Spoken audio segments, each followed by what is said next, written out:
morning. Welcome to the Fully Alive Faith Forum. This morning we are so pleased to have with us Jarvis Cromwell for a conversation about technology, the digital life, and human flourishing in the light of Christ. Before we get started here, let's have a word of prayer. The Lord be with you. Let us pray. Gracious God, Heavenly Father, we live in a fast-paced and changing world. Help us to trust in your guidance, to listen for the movement of your Spirit, that we might discern our way towards your holiness. And in all that we do, in all that we seek, may we seek your glory above all. Through Christ our Lord. Amen. So, before we start here, we feel the need to preface any conversation about the digital life and technology with a crucial disclaimer, which is that Jarvis in particular is going to talk an awful lot today about the future, okay? But we're not going to predict the future. We don't actually think that's possible. Maybe it's possible, well, no, I think it is possible for God, but not possible for human beings. We're going to leave the real futurism to God and not to us. That said, Jarvis knows a great deal about what's going on right now, and what he's going to say about what's going on right now is going to sound an awful lot like the future. Speaking of, Jarvis, you have an incredible amount of experience, okay? You've been a Fortune 500 Chief Marketing Officer. You've been an executive in residence for venture capital firms. You've worked for big tech firms like Reuters and Bloomberg and Citibank and that kind of thing. Given all that experience, how did you become interested in the relationship between technology and human flourishing, technology and its impact on human life as such? Well, it actually started really right around the time I was getting married. I see my lovely wife and media coach is here in the room, who gave me a good piece of advice. She got this, I'm preparing this talk, she got this look in her eye. And it's a look I know. And I said, what? And she said, Jarvis, just don't scare them to death. So right when Mario was getting born, I was working at J. Walter Thompson, and an ad man back in the days, late 80s, early 90s. And I was studying for a master's at NYU in media with a guy named Neil Postman. And we'll talk a little bit about him today. But if there's a real futurist, now he's long dead, but if there's a real futurist who predicted where we are, it was Neil Postman. He had a huge influence. So as I moved from, being an ad guy onto my career, I've really kept this interest in this understanding of how to sort of evaluate and think about technology. He had a very unique way, and we're going to talk a little bit about that today. So, and then my work in innovations, as you mentioned, has connected me with, a ton of people in Silicon Valley who are thinking very deeply, in ways both good and bad, about where we're going with technology. And we'll talk a little bit about that. And Postman's thinking has had a huge influence on Silicon Valley now, and particularly in the humane tech movement, which if you Google online, you'll just be astounded at how much thought is going into this. But and all of these guys, Google, Facebook, some of the big builders of tech that's having big impacts on our lives are very aware of all the good stuff it does. I mean, it's medically, in terms of changes in how it's driven business, et cetera. They know all that. They also worry about some things. They worry about the fact that this thing, right, just captures our attention, and to the point now that we're living in the age of what's called the attention economy. So they worry about that.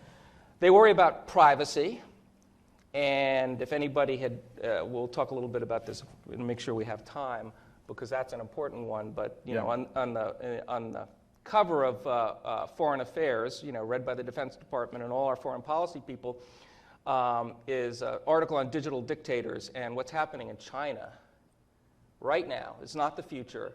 Is unbelievable. We'll talk about that. Society the impact there's some sense that, when you introduce these technologies, does it change the culture? And that's all out of Postman. Our democracy, everybody knows, and our humanity. Totally. So. Jarvis, I couldn't help but notice that Eric Tunham perked up whenever you mentioned Neil Postman. And I have to say, I wasn't familiar with Postman's work until Jarvis and I were preparing for this conversation, and Jarvis shared some of his early interviews with me, and I am completely astounded.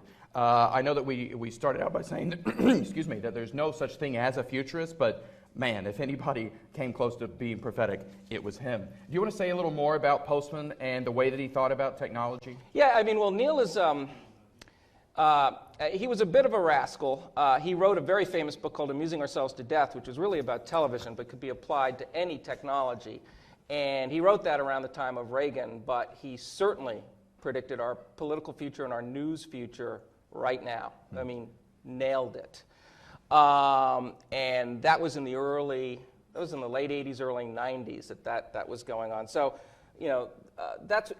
and he understood how, in an age of alternative facts, and because he was a rascal, he understood how that worked. There's a great story about him.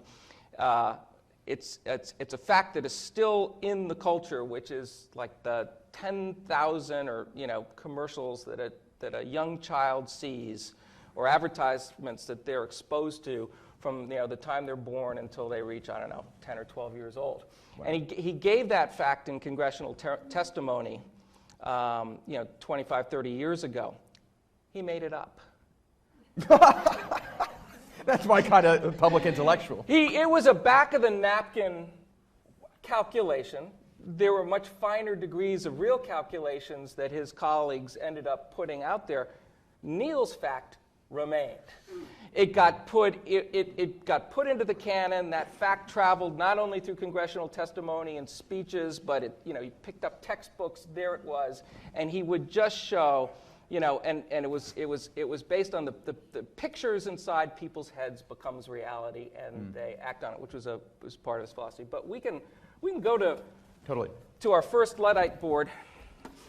So this is a lecture about technology and digital life, and I just gave you Jarvis's very impressive CV, and we're going back to the past in order to go back to the future. This is back to the future. This is like Mad Men or something like that.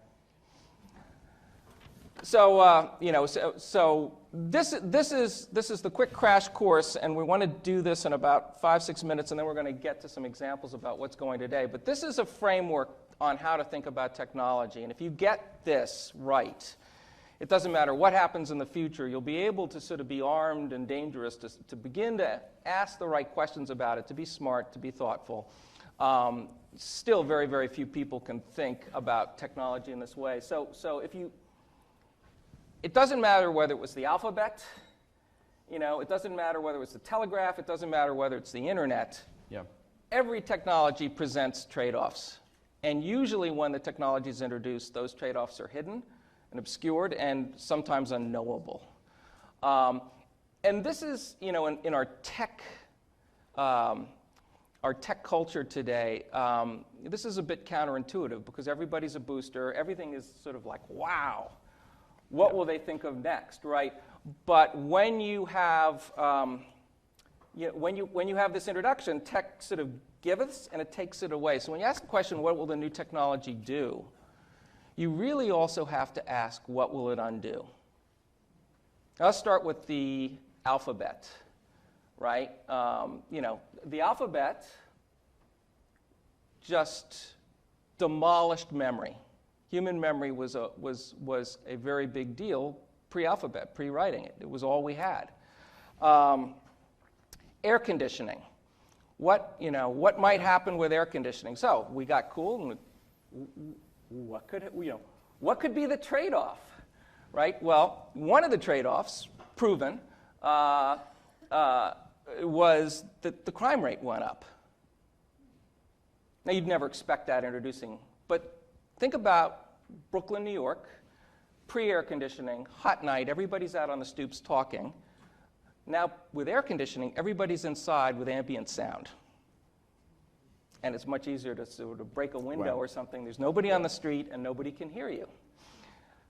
Air conditioning also created windowless buildings and all these malls, and there was a whole period of time where we never, and windows that don't work, by the way. So just lots of unanticipated, well, one of my favorites, well, just because this is sort of fun, is, now let's take the internet era and the internet and kids.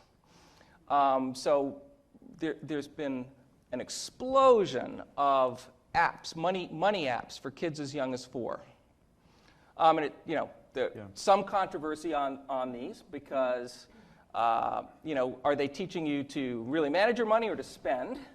And it depends on the app. Or apply for a credit card. But what would that take away? Piggy banks. That's just a sentimental one, but you don't have, piggy banks. And I sort of think, oh my gosh, the tooth fairy. What's the kid going to say? Are you going to Venmo me that? So, and anybody run? Any runners? Any runners? I aspire. You aspire to run. So I almost don't want to say it in front of the congregation. Right. So I actually like technologies we like. Nike Running Club. And Nike Running Club is, it sort of talks to you and it motivates you, et cetera. It also is monitoring your heartbeat. It knows exactly where you've run, so you get this sort of sense of privacy with that. The other sort of running technology that, you wouldn't know was based on digital and sort of, our digital world is the Vaporfly by Nike. Anybody know the Vaporfly? Anybody own a pair of Vaporflies? The Nike Vaporfly is the first running shoe that has made meaningful difference in running times. In fact, the runners who broke the, sort of 2 minutes, right, or 2 hours, did it in the Vaporfly. And there's controversy in the running world, as to whether or not, it should even be allowed, because it proves like not my time. Probably not your time, Justin, but that's safe to say. It will improve a top runner's time by as much as 5%, which is huge, right? Huge. Well, it's computer designed. It's lighter than anything ever made, and its cushioning system somehow just gives them trajectory that is. We could not have come up with this without the computer. The human engineering brain couldn't do that. It was algorithms with lots of big data to get there. So these are all examples. So number 2, and I'm going to move a little more, is that these technologies are not evenly distributed. They don't land and the whole population gets them. So, we could talk about the printing press, right? And Justin, oh, yeah, totally. You know a lot about this. Well, that actually, because it, so Jarvis is a professional nerd with regard to technology, and I'm a professional nerd with regard to things that only dead people know about.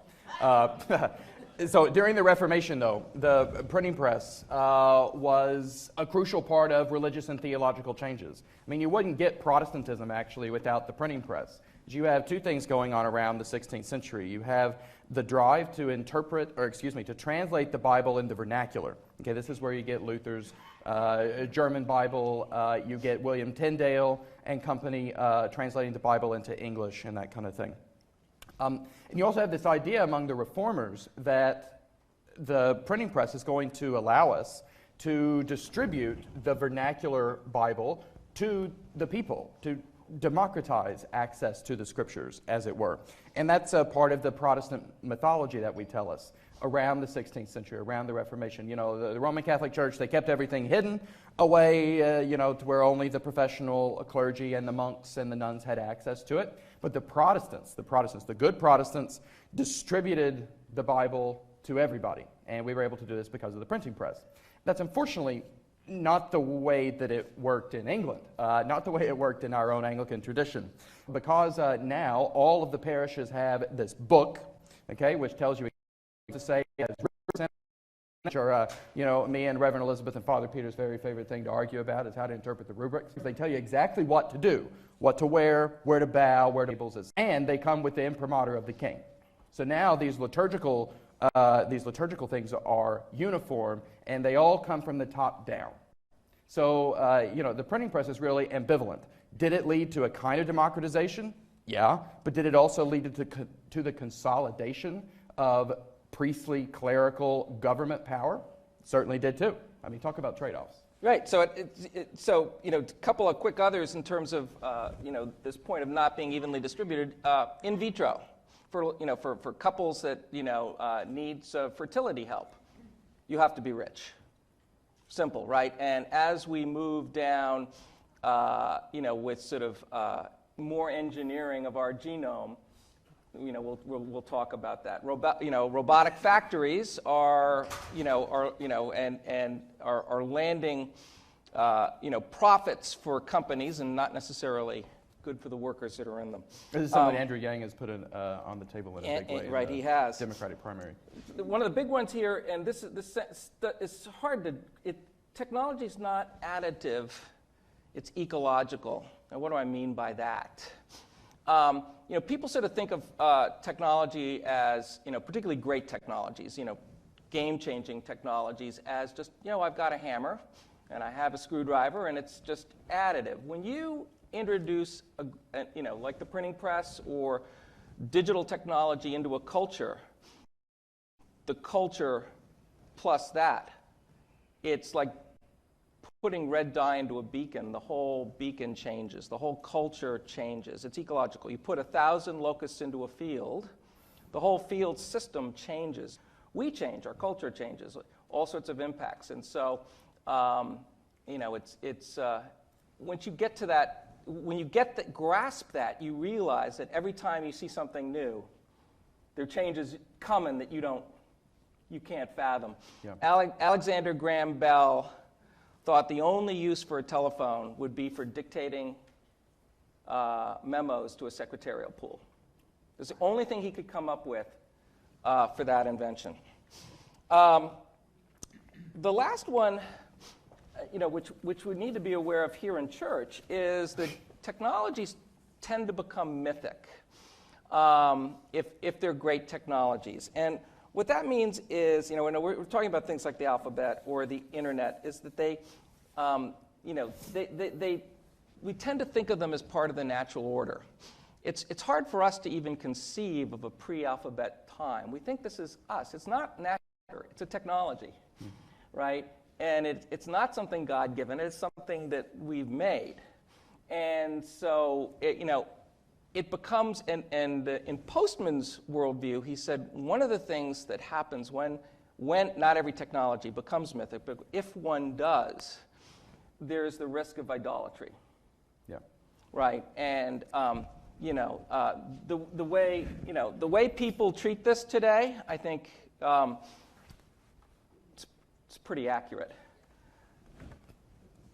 So now we're ready. Yeah, let's put this here. Yeah. There's one more thing, as Steve Jobs used to say. Where are we now? So I want to give everybody a sense of just where we are. So imagine, hopefully everybody can see this. This is human progress. Okay. Yep. All right. It's off the stream if we do it over there. But if you imagine this graph of, and you can visualize it. This is human progress over time, and we can let's go back a couple thousand years since we're in church, or we can go back through the Old Testament. If you took a Back to the Future, right, and Marty McFly going from the 50s to the 80s, if you took somebody from the year 1 and brought them into the year 1000, they wouldn't notice much change. I mean, the progress was going fairly slowly. If you took someone from, Martin Luther's time, and you moved them into the 1700s, it would feel okay. And if you took Marty McFly, and he was kind of astounded by the 80s.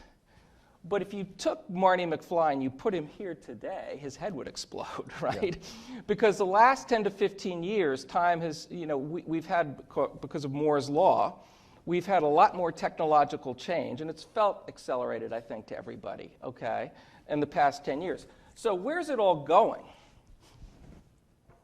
So we're standing right here on this red dot at the end of this, and we're going in the next century. Now, this is actually not really disputed among Silicon Valley thinkers. Every decade, in the 21st century, our overall rate of progress is going to double. So we're not experiencing 100 years of progress in this century. It will be more like 20,000 years of progress at the current rate. Let me say that again. 20,000 years of progress at the current rate. That's unfathomable. That's partially because AI machines, artificial intelligence by mid-century is going to be much, much smarter than we are. The way with machine learning, the machines get to a certain level, they use that level to get to the next, and it's exponential. It doubles and doubles and doubles, and everybody knows how exponents work. So this is, it's debated as to whether or not this is going to be good or bad. I can't tell you. Justin can't tell you. There are mixed views. Bill Gates, Elon Musk, Stephen Hawking would be on the side. Elon Musk said this is, what we're doing in AI and what's going to happen is summoning the demon. So you know where he stands. We're already there in many ways. Artificial intelligence works. It's translating languages, stuff we know. It's telling you what Netflix is about to renew. It's turning people down already in job interviews. There are Silicon Valley firms that big Fortune 500 companies are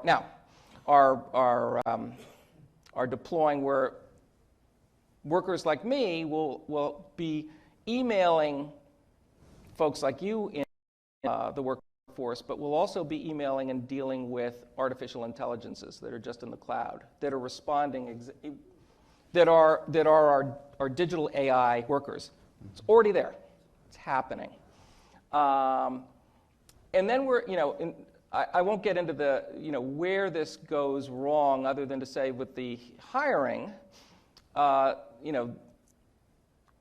of the AI that's behind this basically is sort of predictive, and what AI does is it crunches lots of data from disparate sources, and it recognizes patterns. These aren't human eyes, because these are billions and billions and billions of pieces of data. Mm-hmm. So in a hiring decision, it isn't like, gee, do they have the right skills on their resume? They're just taking stuff from the internet, all sorts of stuff about you, and the designers of this don't know what the computer's doing because it's learning, right? And they have to go in and sort of figure out what it's doing and what patterns it's recognized. So in an early version of this, certain women were being put into the no pile for their job candidacy, because the computer had decided that they had a predisposition to postpartum depression, regardless of whether they were married, had ever been married. It wasn't based on medical records. It was just based on some correlation the computer found. So you could have worked your whole life, gone to the best college, had the best resume, and this thing, now they fixed that because it was wrong. Guess what else we're doing? Yes. We're using our judges are using something called Compass AI. What's Compass AI? Compass AI is when someone's trying to get out of prison, it predicts the recidivism rate for that prisoner. And then they discovered that it was predicting that African Americans had a much higher recidivism regardless of anything else in their background, and it was saying no, and the judges in 13 states are using this. So it's here. In other words, human decision-making is being replaced by machine decision-making in, 100 examples we can't get to today. Yeah. So Jarvis, walk us through other sectors of technology here, and give us your take on some of them. All right.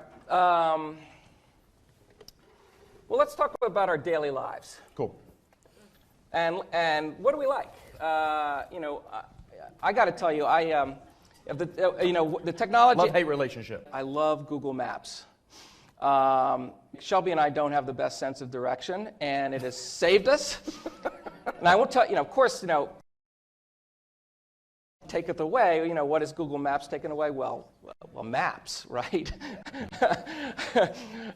I saw Dick earlier, and he was one class in the Air Force away from Shelby's father, flying the B-47, and we sit down with Shelby's dad, and we're going anywhere. We get out the map at the kitchen table, and we've lost all that. But what about you? What are you thankful for? I hate to stay in the Google sandbox, but I think that's what I'm going to do. Google Scholar has made my life as a PhD student so much easier. But then again, it's also made it so much harder. I mean, me and my friends have been talking a lot about how, back in the mid-20th century, you had lots of theologians who were writing multi-volume works. I mean, these like 8, 9, 10, 11, 12-volume systematic theologies, these big compendiums of like the whole of Christian thought. And now none of us even aspire to do that. Because it's impossible. Because we now, unlike Karl Barth, who lived in the mid-20th century, you could just Google basically everything that's ever been written. Pretty close to that. And it's impossible to synthesize that. So if you think about sort of the flip side of that, what's the Faustian bargain that we've got sort of with this in our lives? There's been much that's been sort of written about cyberspace. It's sort of as a social experience. We're in cyberspace, and we're interacting with people in cyberspace. But so we have social media, we have all this, but where are you? Where is your consciousness when you're in cyberspace? I mean, I think there's one of the downsides to my mind with what's happened. I mean, you've got this sort of co-presence. You behave very differently than when you're in. So I think a lot of the bad behavior we see is because when you take away human sort of co-presence, people really behave differently. So I would say that's a downside. Yeah. Do you want to tell them the priest bot? The priest bot. Santo. We were going to play a little bit of Santo. So there are priest bots in all kinds of religions happening over the place, right? So Santo is short for Sanctified Theomorphic Operator. He's a 17-inch tall robot, kind of reminiscent of, I think, sort of a little Catholic saint figurines is how I would describe him if we had a PowerPoint slide for this. And, if you tell him you're worried, you'll go, Santo, I'm worried. And Santa will respond by saying something like, well, from the gospel according to Matthew, do not worry about tomorrow, for tomorrow will worry about itself.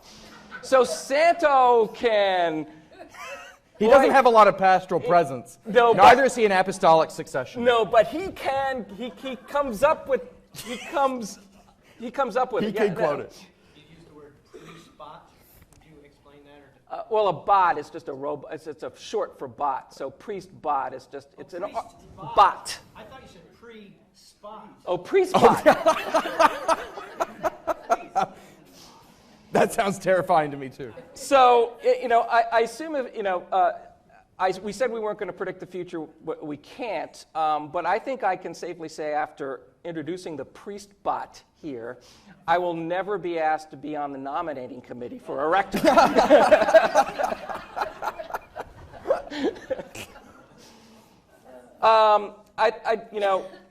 Never say never. We want to quickly cover for 2 or 3 minutes sort of where stuff is going on with health and where it's going on politics. And I want to talk about politics in terms of China, actually. And before I do that, I want you to understand, well, let's talk about China. I'm just going to read you a paragraph from the current issue of Foreign Affairs, which is this article on digital dictators. The Communist Party in China is the leading digital dictator out there. And they collect an incredible amount of data on individuals and businesses, everything from tax returns, bank statements, purchasing, criminal, medical records, where you've been,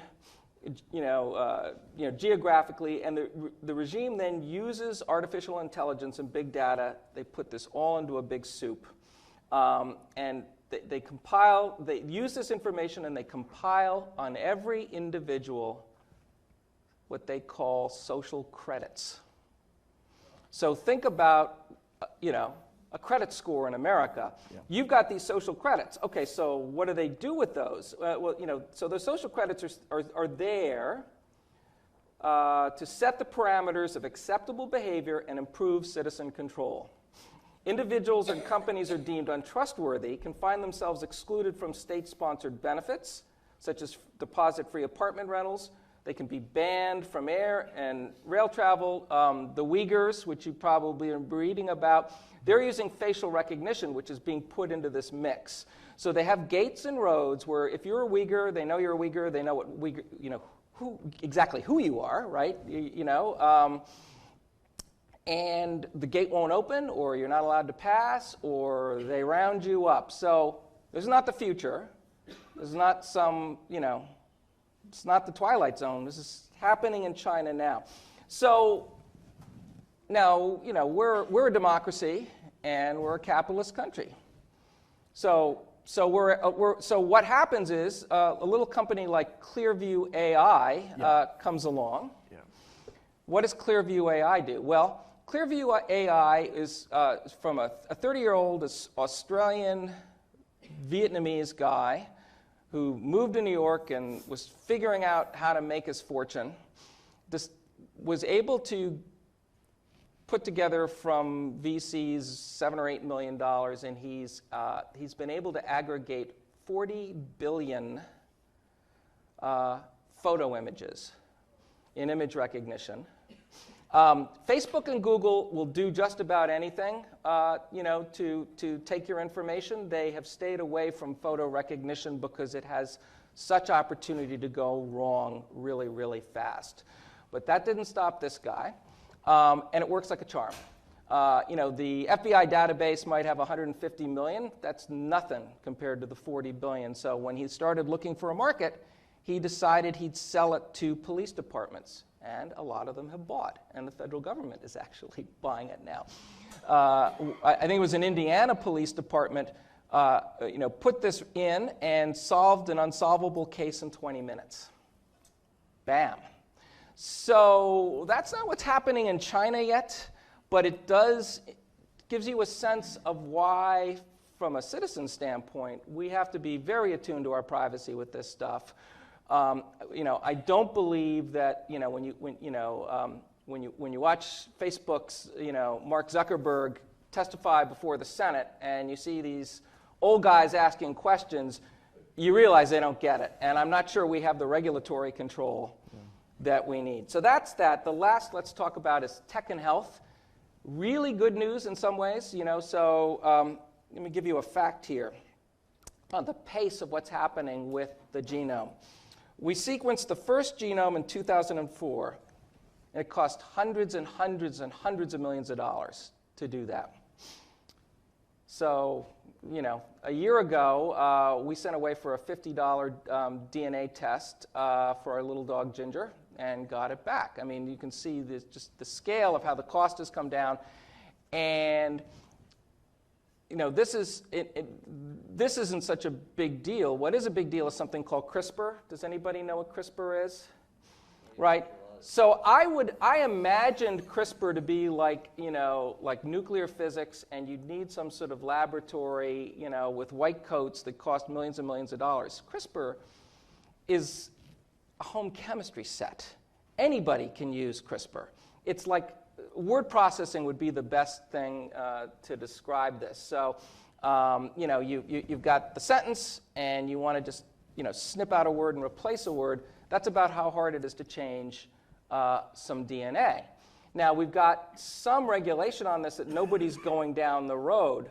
But let's think for a minute, and with Moore's law of technology doubling faster and faster, and what's going to happen this century. So you can now, if governments wanted to allow this, change your baby's eyes from brown to blue. It won't be difficult to give your baby an extra 100 points of IQ. It's not hard to imagine when you think about Hollywood parents that are willing to lie and go to jail for getting their kids into UCLA, or New Canaan parents that are doing everything they can to get their kid to be a star on the soccer field, that you might have people saying, I want that extra 100 points of IQ if I could get it. Now let's think about the kid that gets that. And let's think about what happened from the iPhone 1 to the iPhone 10. So what happens to your little brother who's 10 years younger, who's getting 300 extra points of IQ? And what kind of people do we, so you start thinking about the implications of this, and you can run it through Postman's, what are the trade-offs, what are the hidden trade-offs? Do we want to go down that road? So, Shelby, did I scare them? I'm sorry. And with that, thank you, Jarvis. We got some time here for questions. Yeah. And Jill's going to come around with the microphone here. So, Eric, just a moment. Yeah, Eric here in the front. Yeah. I don't know if it's a question as much as an observation. That inflection point right there reminded me of a quote from Thomas Edison, who said, "We don't know 1/1,000,000th of 1% of anything." And I think that's what we as a society do with technology now. We have no idea what the multiplicative geometric ramifications are going to be of a new developing technology. So I completely agree with you. I don't really have a question. I just want to put in another unabashed plug for Postman's book. Yeah. It's called Amusing Ourselves to Death. It's really about public discourse in the age of show business. That's the subtitle of the book. And it's very timely. It was written 30 or 40 years ago. It's still absolutely pertinent. It's a short book, 100 or so pages, quick read. One of my favorites of all time. I got to go. Thanks, Eric. Skip here. I'm blown away by your comment that over the next 100 years, there'll be 20,000 times the change. I remember as a little boy listening to my dad talk about the early days of flight and then being excited about landing on the moon. This was over the last century where our parents and we grew up with how, flight affected our lives. One of my big questions is how can the human race and culture adapt to 20,000 times? I mean, it's unimaginable. One little story, which is appropriate for us as a church group. One of my scientific meetings, I listened to DARPA talk about AI in drones. And the military is developing artificial intelligence to determine whether a drone can shoot a missile at traffic moving in Afghanistan. And so can a machine take a life? And this led to about an hour-and-a-half long discussion, and this is the Council of Scientific Society Presidents, where I spend a little bit of my time. An hour-and-a-half discussion by scientists, leading-edge technology, and ethicists on will we allow machines to make the decision to take a life? Well, I think you're right about this being a topic we need to be discussing in church and other places of wisdom, because I'm not sure that all the information and all the fast-moving technology presents any wisdom whatsoever. Yeah. And we have an information, as Postman said way back when, glut, right? It hasn't made us any smarter. Information was scarce in the 18th century before the telegraph, right? I mean, information traveled as fast as a horse, period, right? Now, with that, it started moving all around the world. And then, then we've got the internet, which supposedly is making us smarter, but I think a lot of people would suspect, we're getting dumber. World hunger, pick your, is all the information at our fingertips solving that? Issues of racism, sexism, is all the information at our fingertips solving that? So we need. We desperately need human wisdom for these problems, and I think it's a sort of a fool's errand to think that technology is, finally, we've cracked it, right? No. I like that because it means we need more than just a bot. Bill. Yeah, you're on. As I looked at that, I noticed the graph, and I thought, the problem with this thing is that technology is expanding exponentially, but people aren't changing exponentially. Right. So we're still the kind of people that, in a way, we were 1,000 years ago. We are evolving very slowly. This thing is evolving exponentially, and that seems to me be a problem. I thought I had a very good point until you brought up the last one, making me think, well, you're going to change us too, so we'll evolve faster. Right. So that may be the point, but I think that is the point, and I think there's a fair chance that something bad will happen. You can have somebody start throwing atom bombs around and blow the whole place up. Well, I'm not so sure I don't want to stop the world and get off. Yeah. We didn't get to transhumanism, but that's a topic for another day. Yeah. Hi. I have one last question. There's an entire section in the Wall Street Journal this week on AI. In reading that, you want to be scared? One of the things it talks about is the medical application of being able to do the genetic engineering you were talking about. But you could now not only change from blue to brown eyes and whatever kind of hair you want, but right down to the intellectual, right down to all of the other things that you described. Translate that to the politics of the day, and you read about how Trump and the Clintons actually could identify left-handed, blue-eyed females with a college education, 1 year, specializing in sociology or something or other, and identify exactly who those people are, and then influence their attitudes and their vote. Mm-hmm. That's scary stuff with your curve. Thank you. Does the boss here need a microphone? We're in the waning moments here. The bell is tolled. The boss needs the... So I'm so sorry to stop this. Just the bell is tolling for thee and me. And we, Jarvis, incredible. This could go on for hours and hours. I will say that last Sunday evening, I had dinner at my in-laws, and with the chaplain, one of the chaplains of their local chapel in Florida, and her name, Heidi is her name. She's an incredible, incredible person. She used to be the commandant of a Marine Corps training facility, and her husband, three-star general, retired three-star general from the Marines. His job is to study the future of war 20 years out, and he travels the world studying the future of war. And you want to talk about a downer for a dinner conversation. I'm just going to touch on it. You've already touched on these. I'll just say what Heidi said while we were having a glass of wine. So the major thing that her husband studies is the weaponizing of technology, the weaponizing of good, and in particular mentioned nanotechnology. I mean, we're all going to be taking little computers the size of a pinhead and putting them in our bodies to solve our problems, but they can also eat your brains. So that in the future you can take all these things and put it in and just destroy people by eating their brains. The next thing she talked about was genetics, and she said, whatever you do, don't do 23andMe, because 23andMe owns your genetic print. And what if in the future, just as at the Holocaust they decided to take out the Jewish people, what if they decided to take out people with a certain sort of genetic print, and your genetic print is now for eternity in a database that's not yours?